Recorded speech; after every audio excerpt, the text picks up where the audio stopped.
Time having arrived, I hereby call the Brockton School Committee to order, it being Tuesday, July 11, 2023 at 6 o'clock. I'd ask you to please stand and salute the American flag. I pledge allegiance To the flag of the United States of America, and to the republic for which it stands, one nation, under God, indivisible, with liberty and justice for all. Liberty, justice for all. I will read the following to the record, and then I will need to do a roll call vote. Mr. Sullivan is remote tonight, so we'll have to do roll call votes. Dear visitors, welcome to the meeting of the Brockton School Committee. This is the agenda that will be discussed this evening. Please note that hearing of visitors is included. If you have a statement or question, please give your name to the secretary. In addition to attending, the public can view this meeting via television on Comcast Channel 98 and also on the 1071 HD version online via the following link, which is www.youtube.com/TheBrocktonChannels. I will establish a quorum by calling the roll. Mrs. Sullivan? Here. Mr. Homer? Here. Vice Chair Ehlers? Here. Mrs. Rivas-Mendez? Here. Ms. Rodriguez? Here. Ms. Azak? Here. Mr. Sullivan? Here. And the chair is here. We've established a quorum. We are at full capacity tonight. Hearing of visitors is agenda number 2. Mrs. Campbell, nobody signed in? Thank you very much, Mrs. Campbell. We will now go on to agenda 3. And on the agenda, there was an executive session under Mass General Law, Chapter 30A, Section 21, subsection A3. Mr. Superintendent, it's my understanding that there is no need for executive session this evening? No need, so we can, any questions on that, anybody? Seeing none, we will move on to agenda 4, which is the consent agenda, which is A, B, C, and D. What's the will of the committee? Would you like to take them collectively, or does anybody want to take them individually? What's the will of the committee at this time? Motion to take the A, B, C, and D collectively under the consent agenda? So motion on the floor by Vice Chair Ehlers. It was properly seconded by Mrs. Sullivan. Let me read that into the following before we take a vote, please. A is the approval of the minutes, which is the special school committee meeting dated June 27, 2023. B is the approval of the minutes, which was the regular school committee meeting dated May 16, 2023. C was requests for authorization to submit proposals and expenditures of funds broken down into FY24 English Learner Education Summer Support Grant, the amount of $52,610. And then lastly, it was FY24 funding for the McKinney-Vento Homeless Education Grant in the amount of $25,000 even. And lastly, D is the acceptance of human resources notifications, personnel actions, leaves of absences, resignations, and retirements. We have a motion. It was properly seconded. We will now call the roll, and the motion was to accept them as favorable as submitted. Mrs. Sullivan? Yes. Mr. Homer? Yes. Vice Chair Ehlers? Yes. Mrs. Rivas-Mendez? Yes. Mr. Rodriguez? Yes. Ms. Azak? Yes. Mr. Sullivan? Yes. And the chair is yes as well. Consent agenda is hereby unanimously agreed to, and the minutes will reflect that. We'll now go on to agenda 5, which is report of Superintendent of Schools, Mike Thomas. Mike, the floor is yours. Thank you, Mayor. I just wanted to go over with the committee each item for the school changes and location changes for each item. So I'll take number 1 and then stop for questions. So first is the Champion High School closing and becoming the Edison Day School, which would be located on the 3rd floor of the Green. After reviewing the data from the Champion over the last several years, unfortunately, it's not working for students, and we wanted to make a change. So that was the recommendation, to really make a change, because our numbers, our dropout rates at Champion continue to rise. Failures continue to rise as well. And there's about and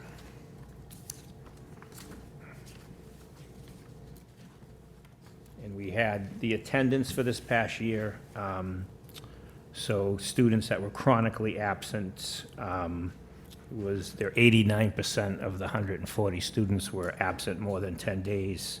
And it's just, there's a lot of things that unfortunately has not worked. Dropout rate has gone from 9% in 2018 to 21% in 2022.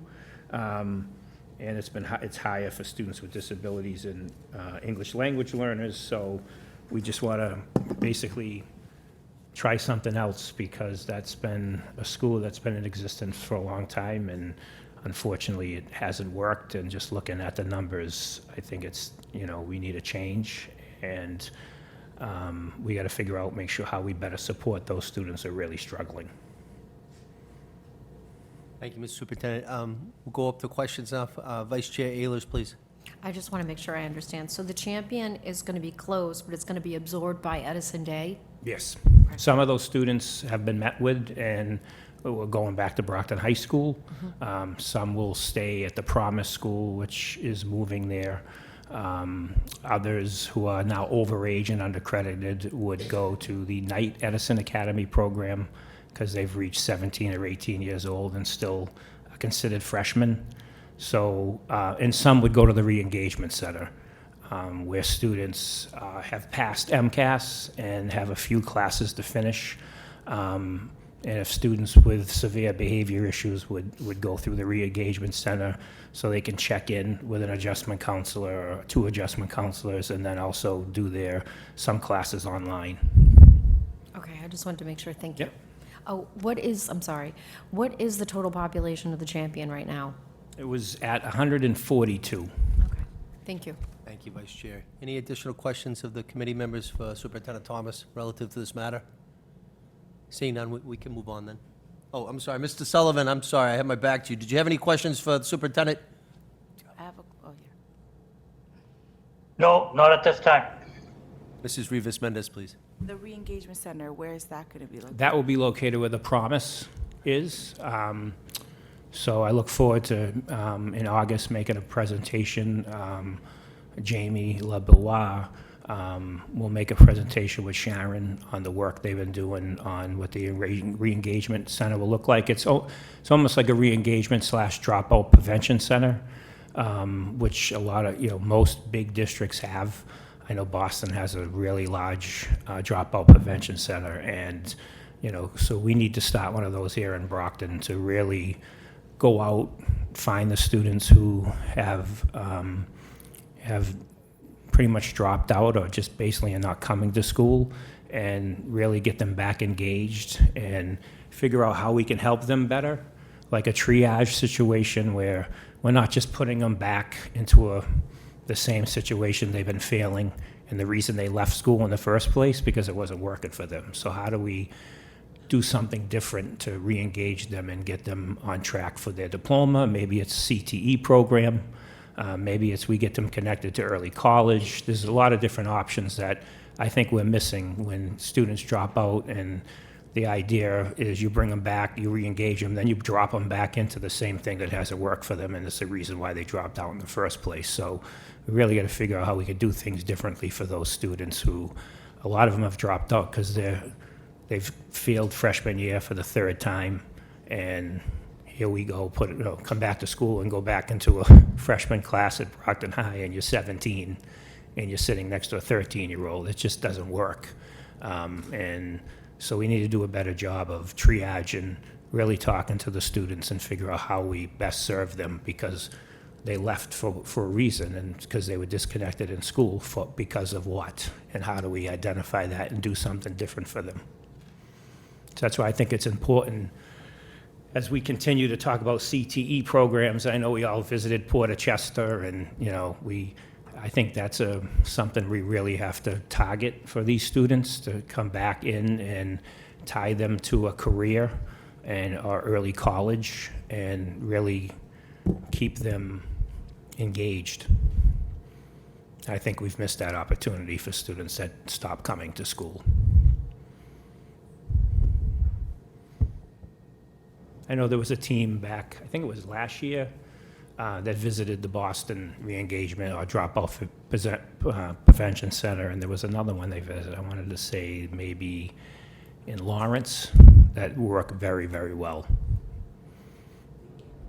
Thank you, Mr. Rivas Mendez. Ms. Azak, please. Superintendent, what is our student count for the Edison, The night, if they're going to be going to the Champion? the day, Yeah. that could fit about 100 students. And right now, there's about 70 students that 50 to 70 students that show up at Edison Day on average. And our max at the Summer Street location, what is our max for? We could grow to about 250, and then we'd have to figure out what we do about expansion, maybe 200, but we really need to figure out how we look at the building and what we do, if the promise continues to be successful and grow. It's important to note that Southeastern's been stealing a lot of our kids from Promise because they're really ready for something different. That's why we really have to do a better job of providing those students and all students with more CTE. I think we were here, I think it was last time, actually, Mr. Sullivan said when, I forget who gave the presentation, and said we lose Elvio Ferreira from the CTE director said that, about 500 students every year do not get into Southeastern 8th graders. Now they come to Brockton High, and because our facility issues here, we don't have space for them to go into CTE, and then, Mr. Sullivan says, so they're basically not happy being here, and yes, that's why we got to find something to really engage them and keep them focused, because, that's 500 students that wanted to go into a Voc school that didn't get in, and now they're in a traditional school, and how do we do something better for them? Any follow-ups, Ms. Azek? No, thank you. Thank you. Any additional, Mrs. Sullivan, please? Just to the superintendent, so I know we have vocational programs here at Brockton High. About how many kids does that I fit? believe it houses, I want to say between about 500 to 600, but I can double check that for you. The issue here is we have plenty of students that are interested, obviously, and probably close to 15 to 1,800 students that want to be in CTE programs. But here that's why we have an application for new or renovated high school, is because we can't do anything with the facility here in the fine arts because of just space, lack of electrical capacity, and just the capacity of doing anything it's millions to do anything here to allow for more CTE programs. And the DESE won't let us expand CTE because every time they come in and do their review every 2 years, we always get dinged for the facility. It's just a big issue. But we also have like a program that kids will go, Brockton High has this, that the kids go in the morning and then they go over Yeah, to the SOA Southeastern. program at Southeastern, we still do that. Yeah, we have a Okay, program so- with Southeastern that helps. That's about 60 students.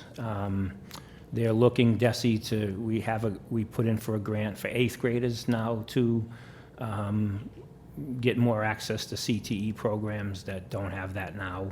As you know, if you look at, when I was in school, they used to call it industrial arts at the middle schools. Now it's CTE, and over the years, the state went away from that, and all your shops and metal fab program, all that was removed from the middle schools, and they're now classrooms, science labs, and not that you don't need that, but that all came out of middle school because the push was obviously towards STEM in college. And now they figured out that, we need to really supply kids with more skills for the working world, and so they're going to give some grants now starting for younger, because they want 6th graders now to start exploring CTE programs, which is Because great. we had that at the middle schools. For years, The yeah. shops. I went, when I went to Shop, the, Plastics, all of it, wood, plastics, metal, wood, whole metal. yep. Yeah, I still have the cranberry scoop. Can you that bring I it in made. next meeting? I'd like to see it. I think that's what it is. Well, it was supposed to be one. So do you think we might see them back in the middle schools, or? If the money comes, that's the issue. You have to have the is, grants. Yeah, you have Okay. to have grants. There is grants for exploratory that would allow students to come up to the high school and explore some of the programs here. Yeah. And go, but, let's hope that there's more money to come for CTE. Right, because I know East Middle had, my son is 30, but he had the wood shop program at East Middle, and he's the kind of kid that needs to work with his hands. So he did really well there because of that. So I think that's a great thing That's to a bring big back to the shift. middle schools. It's Yeah. shifting back. Yep, good, thank you. Any other committee members have any questions for Mike relative to this matter? Seeing none, we can move on. So the therapeutic day school would move to Westgate, 365 Westgate, for only 1 year only. The state will not let you move the therapeutic day school for more than a year. So Dr. Cobbs and the facilities team can go in and really look at opening that space up. We also want to look at making it office space for the special education department, so they're located within the Huntington School when they move back. Because currently they're in, special ed offices are in the Promise, or the current Robert C. Jones building, and we want to open that up to classrooms. So we want to put them at the Huntington and figure out how we do that. But I know Dr. Cobbs and the architect have been visiting there and figuring out how many walls we can take down to really open up the space and then do some cosmetic renovations that's desperately needed there. There's too many nooks and crannies. And however, Dr. LeBoulois will also present to you in August the plan on bringing students back, because Westgate has a lot more room and it's much brighter. So he's planning on bringing students back from out-of-district placement to start saving some money, and also doing some 45-day placements there. Right now, we've been paying to have 45-day evals when a student's really in mental health crisis. They have to be sent out to an outside school to do the evaluation, which could be up to $30,000. So those will be done back in-house. So we kind of bring that cost of outside placement down, which we really need to do. Ms. Azak, please. Superintendent, just a question. So if we're doing all these renovations to Westgate, do we have? No, nothing at Westgate. Huntington is being renovated. Oh, okay, I Yeah, apologize. no, the Westgate's just a temporary to put them in a better, better Oh, space. okay, I so thought we you were can- taking down walls at Westgate. No, so- no. Oh, okay, I was gonna say, wait a minute, we have No lease renovations restrictions. there, no. Okay, Just Huntington.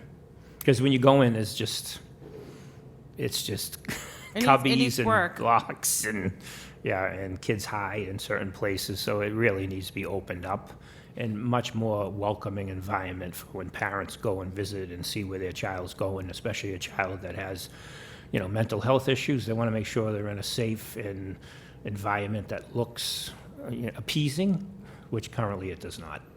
so as far as the Brockton Therapeutic going to Westgate, how many students do we have? Right now, there's 30 students there.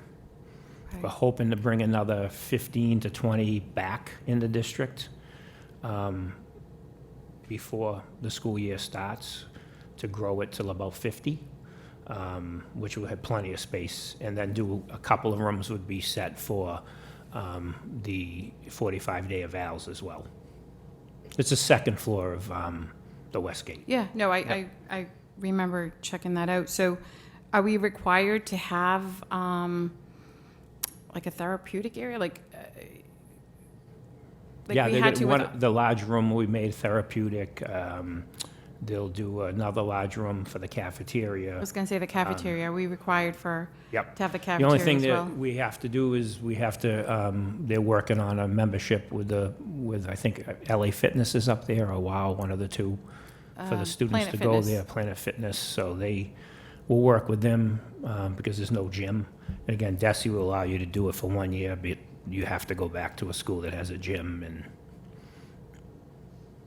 And this is all in-house? yes, Okay, renovations. yeah, we don't have the same? money for No, we don't have, outside contractor. okay, thank you. Any additional questions from the school committee members? Mr. Sullivan, did you have any questions, sir?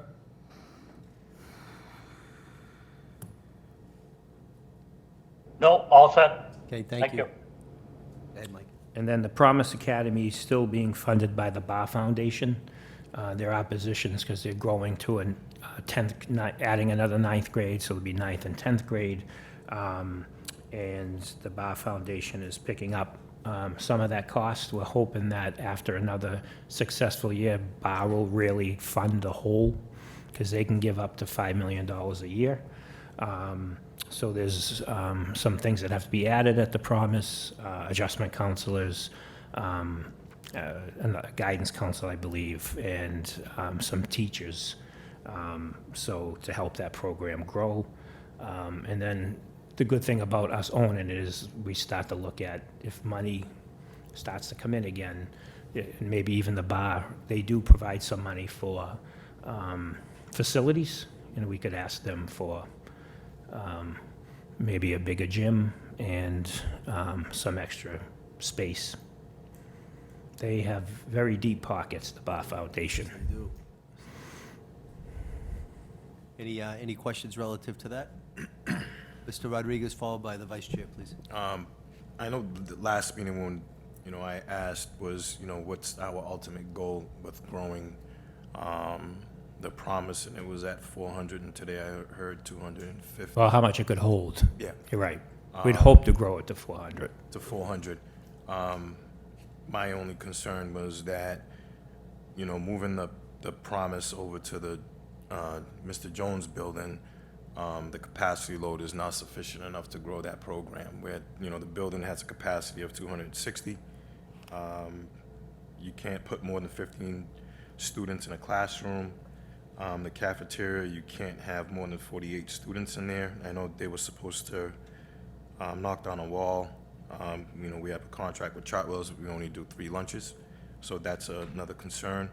And also, gym space is too small, where, gym space has to be a certain amount of square footage per student that's in that school. So that was one of my major concerns, if this is gonna be an actual feasible move for us at this time, knowing that, we have an ultimate goal at 400 students. So once we get to that 400 students, what are we gonna do? Is there room to actually increase classroom space? Can we put an addition on that building? Can we raise it to another floor? I know, I had a concern with, the SPED department actually having their office in there, because it's a school. It should be for classroom space other than office space. So I know we're trying to grow it. This is something that we have to look at, or whoever's on the committee at the time, if we're gonna go to that 400 mark, look at that school to start planning now to make sure that, we're able to secure the funds, start working on it now, because we want to get it to that 400 mark. So that was my concern with actually. Yeah, and Mr. Rodriguez Promise made a them. good point a few meetings ago, is that, we should sit down and do it first in facilities, but then kind of come up with a facilities master plan with pathway programs to figure out, like, how, like the re-engagement center, which will be at the current promise, if that grows to be a real re-engagement dropout prevention, the one in Boston is very large, that's going to outgrow. If you do it right and you're really bringing kids in, then that building where it is currently now in the fairgrounds is going to be much too small when it really starts to grow. And then Mr. Rogers' point about the Robert C. Jones building, we do have to change when special ed, we're able to move them out. That has to become classrooms, and there's some room on the second floor to grow classrooms, or do we do another floor? That's something we have to really start to put a plan in place for, maybe a 5-year master plan, especially for those programs. I could see this program going beyond the 400 mark. So we just want to make sure that, we're not overgrowing. I mean, it's a good thing that we're overgrowing, but Right, but not overgrowing the building and not having adequate Enough space for space. these students. Yeah, because you don't really want to build a great program, which it's going to become, and then have to turn kids away because we don't have the space. So it's important that we do have a 3 to 5 year facilities master plan, and that would include a pre-K center as well. In better terms, I wouldn't like to say Southeastern stealing our kids. They're recruiting because they know that that's the bread and butter, not, that 100%. aspect.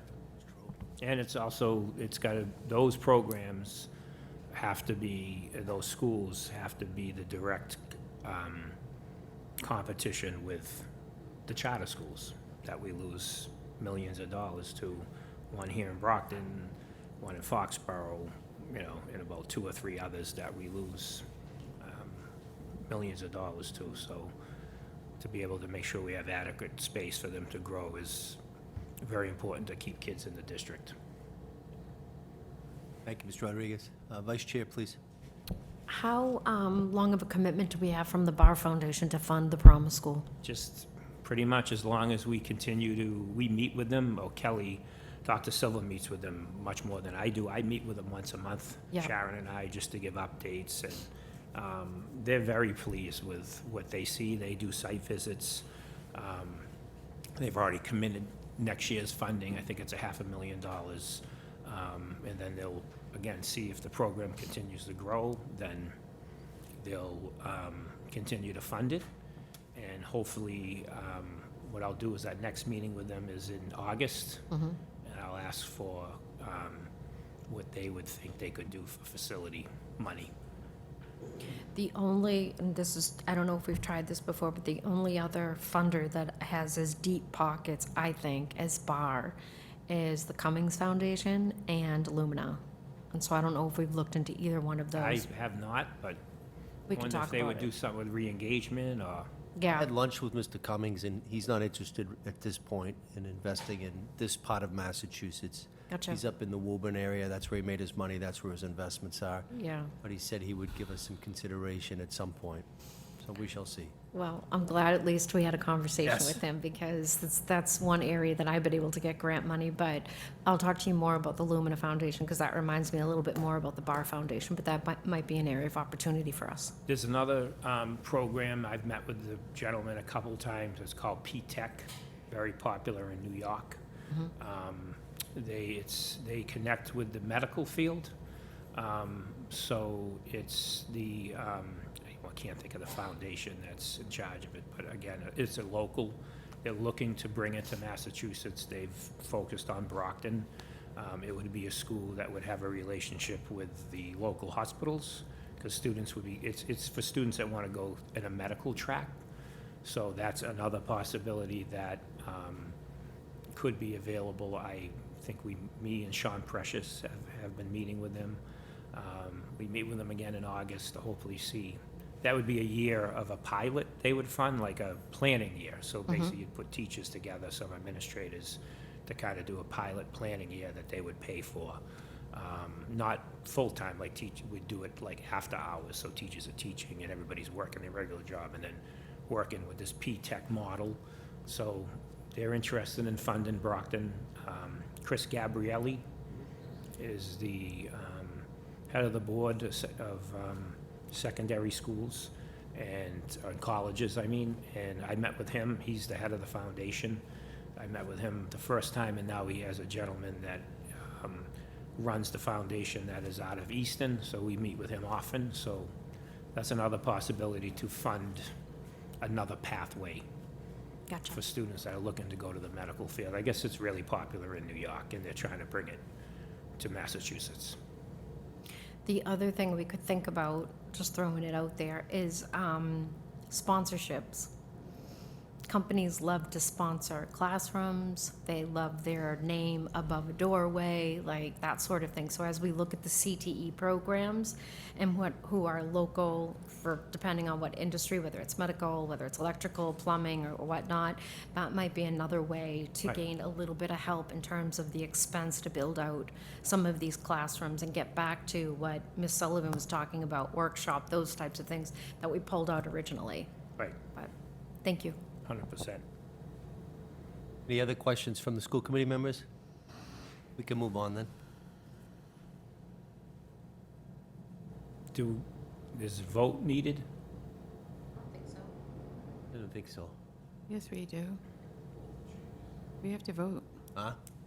We're supposed to vote. We voted last time. We had a lot of school changes about, Doesn't hurt. Belts and suspenders, we can definitely take it. So I would entertain a motion at this time. Motion to approve the changes and the reorg for the district starting this fall of 2023, As articulated by the superintendent. as articulated by the superintendent, Mike Thomas. Thank you. So motion on the floor, is there a second? Motion was made by Vice Chair, is there a second on this? Second? Motion was made by Vice Chair, is probably second by Mrs. Sullivan. I need to do a roll call vote. Mrs. Sullivan? Yes. Mr. Homer? Yes. Vice Chair Ayers? Yes. Mrs. Rivas Mendez? yes. Mr. Rodriguez? No. Ms. Azak? No. Mr. Sullivan?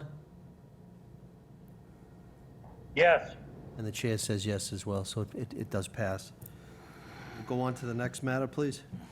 So we sent out a draft cell phone dress code policy for Brockton High School. The attendance, change in the attendance policy is pending, being reviewed by the attorneys and Department of Ed. So we'll take the cell phone policy first. This is the yonder bags that are being proposed for Brockton High School, the cell phone bags as they enter the building, as witnessed by myself, Mrs. Ehlers and Mr. Rodriguez. Kim Gibson was with us, Cindy Burns was with us. I can't think if there's anybody else I'm missing. A couple of teachers, D. Smith from Brockton High School. Miss anybody else? Carlito, Dr. Carlito Weaver. Silver, Yep. Dr. Silver and Barbara Lovell. blah, blah, blah. We visited Springfield back in April, and Central, which is a school like Brockton High, obviously a little smaller. They have about 2,800 students, pretty much the same demographics. Who we met the principal, Tad, who very dynamic, and we had a real handle on the school and the students and just his interactions with students. And they came back from COVID and they found the issue with the cell phones just being such a distraction. And so they decided to put this program in place. And what we saw there was pretty amazing. The interaction students were having with each other, with the teachers. We met with a teacher who came and spoke to us just to talk about, the increase of, Tad sent me an email yesterday and said that pretty much I said, if you had to put like into a number as far as less classroom distractions you had with cell phones being away, he says easily a 90% increase in less distractions in school. They saw a 4-point increase in their math and ELA scores in MCAS. And they have seen much better grade. I think it was 35% increase, 45 increase in failure rates. So this was something that obviously is a proposed draft, and I know we have a forum tonight to hear parents' feedback. We look forward to hearing from parents and students, and I know there's several written comments that were made, but the first one is the cell phone policy. So I don't know if there was any questions about that, or if Mrs. Ehlers, Mr. Rodriguez want to talk about our visit. Vice Chair, please. I think I said this once before, but, it was extremely eye-opening to walk around and see students actually engaging with each other in the cafeteria and talking, like literally talking to each other, and not everybody encased and looking down at a phone. They were sitting at the table, they were talking, they were laughing about anything, nothing. I had an opportunity to sit with several groups of students to ask them how they felt about the cell phone policy. They said the first day was a little bit confusing just because it was the first day to roll it out, but at this point, they really don't have any concerns. And, at the time that we had talked to the principal, it was a 65% increase in engagement. So for him to talk at this point about it being 90% is amazing. And I think the one thing that resonated for me was he was talking about the fact that he and his staff, very much like we are right now, we're sitting down and trying to figure out, what do we do next? How do we engage our students back to where they were pre-pandemic? How do we get them back to caring about the grade that they get in the classroom, giving the teacher the opportunity to turn around and write the lesson on the board and turn back and still have their students' attention and have them not, engrossed in a phone. There was many times where students had laptops and they had their phones out in front of the laptop and they were watching movies on it, and it was completely out of control for them, and their teachers needed help. And so I was very impressed with the fact that they rolled it out, and we saw them in their first year. Like, it's not even like they've been doing this a long time, and they saw an immediate improvement. And so it wasn't even like they're like, well, we've been doing this for a couple of years, so we've worked out the kinks. When we went there, they were still working out the kinks in questions. Like, we had questions about smart, watches, about earbuds, like all of those things. And they were just kind of taking it in stride, because getting the cell phones off the desks of the students, which is the real concept, was probably the most, where they saw the most improvement. And so I think this is why DESE is encouraging other school systems to seriously look at this. They interviewed one school system, and I think we all saw that, but even the students now are feeling more comfortable because they're paying attention, they're able to grasp what's in the classroom, they're not failing classes, they don't feel like they're falling behind, and what's happening is the cell phones are competing with their attention in the classroom. And so that was pretty much my takeaway. So I 100% support the cell phone policy. Thank you, Vice Chair. Mr. I mean, Rodriguez? it wasn't just so much, the students as well as that, the principal administration, they was also holding the staff accountable. If we have this policy in place with cell phones and uniforms, is making sure that the staff is properly dressed, and also that they have their phones put away and not on the desk as well and being distracted. So, it was just the eye opener just to see that demographic in that large population of that school that mimics Brockton. And just to see that everybody was in sync, and it was something that just rolled out, and they were already, it was like clockwork.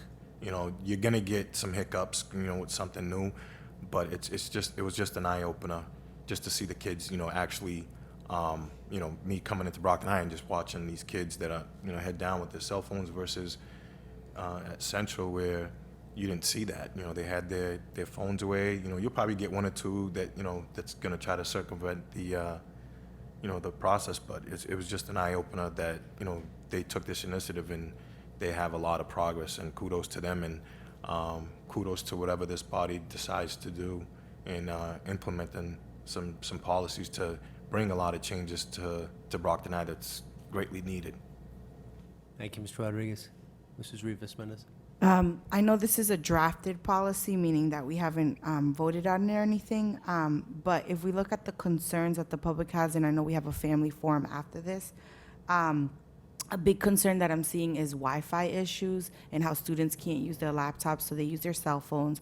There's kids that if they have a health impairment, either a 504 plan or an IEP, they're using their phones because that's the way they can read their sugar levels. There's also a lot of anxiety around just like what has happened nationally and here in Brockton, where students feel like, I need to be in contact with my parents or my families if something like that was to happen. So I guess the concern I have is a lot of times when we look at these things, I personally didn't go to Springfield, so Tony and Kathy, thanks for your comments. But my biggest wonder is how many students are actually using cell phones negatively, right? What data do we have? And is proposing a cell phone policy when we're having all this turnaround and all these changes, is that best way to go about it, or is there other ways that and also, like, where's the student voice when we think about cell phone policy? Like, have we heard any students give their peace of mind on this? I thought we wanted more involve them more in the decision making. Yeah, they've actually have given us the most feedback that we'll go over tonight, more than parents and staff. They've been a lot of feedback from, mostly their feedback is mostly about the next thing is the dress code, but their feedback is more than any other. And again, we'll ask, after tonight, we'll ask for it again. We're not asking for a vote, we're just vetting this out to see what's the best thing to do on all of these policies. But I guess, like, my big concern too is on the finance. We already put money towards these yonder pouches. So, like, it feels like we're already going about it without having vetted and made the decision together, We put it in the budget. Yeah. But they haven't been purchased. Okay. Until, All right. Until there's been nothing signed. It was kept in the budget as a placeholder because we needed it as a line item, but there's been no purchase of the Okay. bags until the body votes on the policy. Yeah.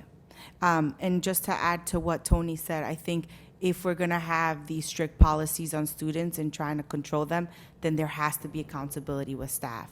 And I know that could be some type of bargaining with the union and stuff, but we can't be telling students and then students are looking up at us as examples and we're doing the complete opposite. So I just, yeah. Yeah, exactly. And then I know here, I don't know if we have gotten to the point of dress code policy or uniform policy. We can move, yeah, you can move to, that's the next one, unless anybody has any more questions on the cell Any other phones. questions relative to cell phones? We can move on then. We got 10 minutes before we got to get down there, so. Yeah, so, I mean, again, we're gonna hear more, and we have seen it in the forum, but I think there's a bigger root to the problem that when we try to control kids, there's gonna be more behaviors and more fires we're gonna have to set out. So dress code, if we're not holding educators to a certain expectation, we can't expect it to kids. And like, if you think about the dress code itself, the gang affiliation part, that, I mean, I can read it, but like the beads, we're targeting certain populations. Who wears beads in their hair? When we think about khakis, who are the ones that wear khakis? Why can't a student wear jeans? Like, is jeans, so I know we're gonna get more feedback, but I just think this draft, we really need to think about it, and we need to think about the consequences that it may have, and also enrollment. I've had constituents tell me, like, hey, I think my child doesn't even wanna go to Brockton High anymore if we put this uniform policy. I just think we have to be careful in what are the things we're doing and how they impact our students, because it feels like control. And I know kids in the high school, they want self-expression, they want freedom. And I'm not saying there shouldn't be rules at all. Rules are important, but it's like, I always think suburbia, what are they doing? Like, how are they operating? And why are we trying to make it look like, why are we trying to make it look where we're not serving or seeing students for who they are? We need to make sure we're seeing our students and not wanting to fit a box or something that makes us comfortable. At the end of the day, we are legally, by DESE and the rubric, we have to make sure that we're providing a safe environment for them. And that includes the way they come in. I'm not saying if you come in with a crop top and like jeans that are distracting, then that's different. But if you just come with like regular jeans, which I've seen professionals wear, I don't see that as being distracting. So I just think we just need to talk more about this and maybe run it with either the DREI subcommittee, the EDI, like how is this being inclusive and how is this being equitable for everybody across the spectrum. Thank you, Mrs. Rivas-Mendez. Any other comments or insights relative to the dress code draft? We can move on then. So the attendance policy, and this is still being vetted out, but the current policy at the high school is not working. We had this policy before COVID, then we relaxed it during COVID, and so basically now if you're absent unexcused for, on the fourth time in a term, you automatically fail. And if you don't have a waiver or a doctor's note or some kind of excused absence from your parent or a doctor or a medical provider, students end up failing, and it's kind of, the attendance policy is actually going against it and causing more kids, in my opinion, to be absent. We will send a draft out to you and staff and everyone, parents and students, but this different attendance policy is looking to benefit students more. I've looked at policies from Taunton High School, New Bedford, who I really liked both of those policies that have things in place. They have appeal processes in place, which seem to work well instead of just automatically failing a student, which is very difficult when you're trying to get students to come to school, and then when you have a lot of students that are skipping class, which is obviously would never be a waived absent, but when they have so many and they can't get a doctor's note, they, if they fail term 1, fail term 2, then a lot of them stop coming to school and going to class. So the current attendance policy is needs to be looked at and changed. But again, it needs to be vetted out, and as soon as I have the final draft, which should be within the next couple of days, I will get that out to students, staff, the committee, obviously, first, so we can take a look at it. But I think it's important for us to look at something different. We have to maintain DESI's requirement of chronic school, so you have to make sure we require students to be coming to school 90% of the time, so the policy has to fall in line with that. But I think we can do something different with the automatic failure, and look at a different option. So I'm looking forward to hearing from students and parents. I want to thank I meet with a group, Youth Soul students, and they were the ones who talked about the more cultural foods in the cafeteria. I met with them about 6 times over the last several weeks, and this was they came up with their own draft policy. So we kind of have looked at that. We've looked at the one from Taunton, New Bedford. We looked at others and trying to come together and blend something that makes sense for our kids, that kind of stops working against us and against them. So I'm looking forward to having a draft that makes sense for everyone and gives students more of a chance and puts less of a burden on the teachers as well, to figure out, automatic failures and making sure kids have waivers and buybacks. So just trying to figure out a more streamlined system. Vice Chair, please. So I just want to be clear so that whoever's watching, constituents, because I think everyone forgets that the attendance policy that we have is the policy we've always had, but we basically wavered it during COVID. And so I've had a couple of people reach out and say, God, the attendance policy is so rigid. And then I realized, oh my gosh, their child was a freshman and now they've graduated, so they really didn't experience the traditional attendance policy that we have. And so I had an opportunity to meet with a couple of constituents and explain that this is in fact the attendance policy that we've always had. But I also had an opportunity to speak with one of my colleagues today, and one of the things that I think that we need to be very careful with is we keep talking about how this building was built in 1970 and that it's an antiquated building. Well, along with the building and our processes, we need to be far more culturally sensitive, and we need to make sure that we are appealing to who our student learner is today, which is totally different than who our learner was back then.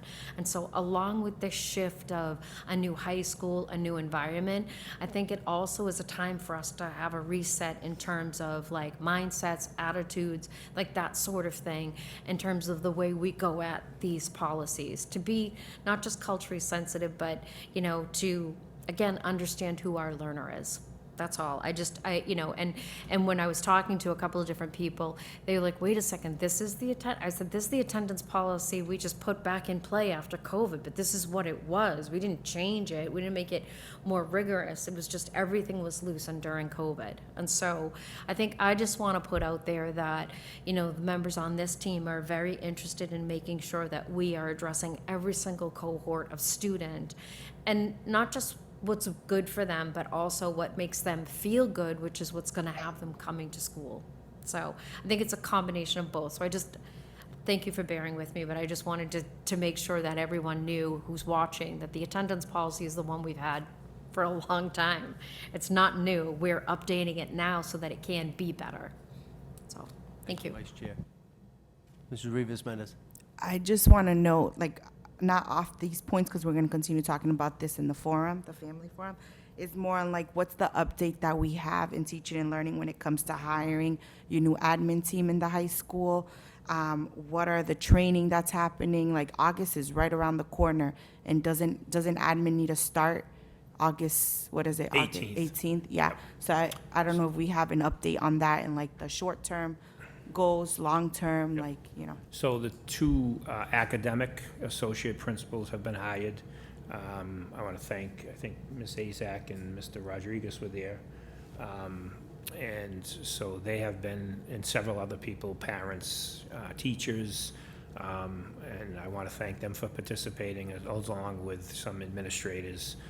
So there's 2 new academic associate principals, and there's a 3rd one up here already that she's still in place, so those positions are in place. We did have the interviews for the associate principal for culture and climate. There's been 1 selected, and we decided as a committee to put the ad out again to try to, look for, cast a wider net. So that ad closed, I believe, today. So we'll be scheduling those interviews. And we'll reach back out to the committee that interviewed the first time and set those up probably early next week. So those people can all be in place by pretty much by the end of next week. They should all be in place, so we can start to put, the goals of what teaching and learning, what they're doing, and how we build the culture and climate piece. And once they're in place as well, the ads for the assistant principals for culture and climate, that is closed, and we're just waiting to put the associate principals who are going to be above them in place so they can participate in that interview team. But I really want to thank everybody that was involved. I want to thank the BEA for being flexible because we've been having a ton of interviews for administrators, and they've been able, Kim, and using others, her reps and some others on her executive team to really help make sure, because we have to have a BEA member in on those union positions, and also on principals, non-union positions as well. But I also want to thank the committee for giving your time, because it's those interviews were 2 full days. I think we were there 8 to 3. But the input from everybody on that committee was really, the parents and the teachers were excellent with their feedback of what they really were looking for, along with the others who are on the committee. So it was been much appreciated. So we've been really pushing to get everyone hired, so everybody's in place well before the 18th, so we already, the Deputy Superintendent Sharon Wolder has been working with the teaching and learning team of what training we'll be doing with the associate principals and the principals around curriculum and instruction, and also we'll be working on what culture and climate and how we want to open school, because that's how we're going to open differently this year, building relationships. And so that's going to be across K-12, pre-K to 12, and we're going to open the first 4 days of school much differently, where we really focus on building relationships and how we, as staff and students, how we all just get into a place where that space is safe, welcome, and comfortable, and we're just, so we're going to spend the first 4 days of school really focused on that. I hope those 4 days are very intentional, because I've tried that and sometimes it backfires, where kids get so bored about just talking about the same thing, the same values, 100%. and then the behaviors start in the beginning of the year, and we know that's the And it honeymoon flows up. phase that we want to best take advantage I of. think it's got to be a combination, you're right. Yeah, so I hope those is very, very intentional, those days. But because that's just 4 days in the beginning of the year, I still wonder about schedule. We've talked a lot about Brockton High schedule and bringing back homeroom. That's a time that students get to just come in, breathe, if they have to put anything in their locker. In regards to the dress code that we currently have, not the one that we're drafting, currently have, like Miss Ayler said, right? A lot of these, that stuff wasn't existing when they were on Zoom, right? Right. So where's the time that they're really going through these things before we bring a different policy? I think the things we have in place haven't been working because we haven't structurally allowed them to, because of the years, because we're just coming back, really. We're still in the what is it? What's Brockton High now post-pandemic? What is Brockton Public Schools post-pandemic? So I think those are the questions that we need to ask, because, anyways, so my point is the 100%. schedule. When is that homeroom, or what's the talk? I know Michelle Connors, when I asked, told me there was a committee that was talking about scheduling. What's the update So on it's that? it's in with the BEA, that's part of the agreement, the MOU that we had with them from collective bargaining, that we would review the schedule. They started working at the end of last year. So the scheduling team will be put in place as soon as everybody comes back in August, because we have to then figure out what schedule to use. We are working, DESI has provided us with a partner paid by them who is an expert in scheduling, and how we then work with that team and then bring something to the bargaining team, which would be the certified bargaining team of the school committee, and then obviously with the BEA bargaining team, and then come up with a schedule we can agree on. Okay, and is common planning time has been a question? That, a the two consideration? big things to look at, well, that's the first common goal, is common planning time, and the second one is the homeroom, Okay, 100%. So you're exactly right. okay, thanks. So we'll get an update. And we got to look at data too, because remember, we went from a